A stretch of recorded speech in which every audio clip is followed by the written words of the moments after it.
ఇది ఆరోగ్యకరమైన ముక్కుకు మరియు రైనిటిస్తో ప్రభావితమైన ముక్కుకు మధ్య వ్యత్యాసాన్ని చూపిస్తుంది.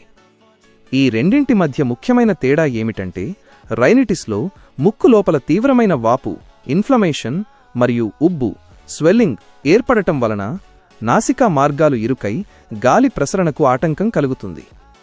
సాధారణంగా దీనికి కారణమయ్యే అంశాలను 2 రకాలుగా విభజించారు: ధూళి మరియు పుప్పొడి వంటి పర్యావరణ అలర్జీ కారకాలు, అలాగే పొగ, చల్లటి గాలి, బలమైన వాసనలు మరియు వైరల్ ఇన్ఫెక్షన్లు వంటి అలర్జీ కాని ఇతర ప్రేరేపకాలు, ట్రిగర్స్. ముఖ్యంగా చెప్పాలంటే, ఈ వివిధ కారకాలకు ముక్కు లోపలి పొర అధికంగా స్పందించటం వలన ముక్కు మూసుకుపోవడం మరియు ఇబ్బంది కలుగుతుంది. ఈ ఇన్ఫోగ్రాఫిక్ శైలి స్పష్టమైన బాణాలు మరియు చిహ్నాలతో కూడి ఉండటం వలన వైద్య సమాచారాన్ని సులభంగా అర్థం చేసుకోవచ్చు.